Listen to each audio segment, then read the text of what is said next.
selama antri ini bang, kayak mana jualan kita ini bang? Ya terpaksa berhenti dulu bang, stop dulu kan. Stop dulu. Ya.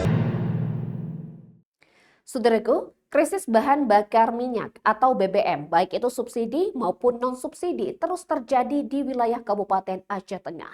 Bahkan dampaknya, saudaraku, menyebabkan sejumlah toko yang berada di samping SPBU atau di seputaran SPBU, baik itu di Simpang Lemah ataupun di Jalan Lintang atau Jalan Sengeda ataupun di Paya Ilang, ini harus tertutup oleh antrian panjang kendaraan.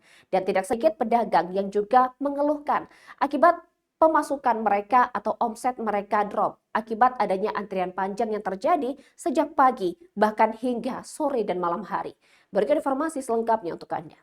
Krisis bahan bakar minyak atau BBM subsidi dan non-subsidi di Kabupaten Aceh Tengah mengakibatkan terjadi antrian panjang kendaraan di sejumlah SPBU.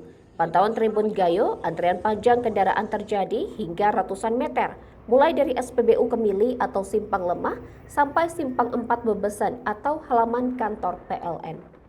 Sementara di Jalan Sengeda, Takengon, Aceh Tengah juga terjadi hal yang sama. Kendaraan menutupi toko-toko warga akibat dari antrian BBM di SPBU setempat.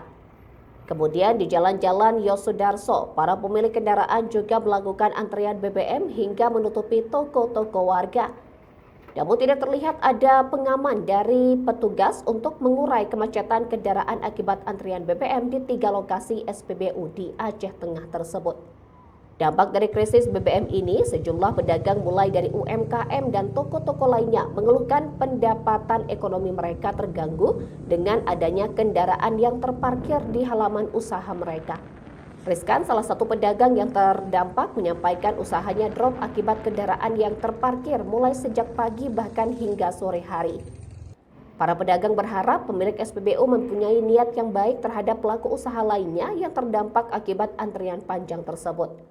Guna mengkonfirmasi hal ini, wartawan Tribun Gayo mencoba menghubungi salah satu pemilik SPBU di Aceh Tengah melalui pesan WhatsApp dan telepon, namun belum mendapat jawaban hingga berita ini diturunkan. Dari Aceh Tengah, Romadani, Tribun Gayo.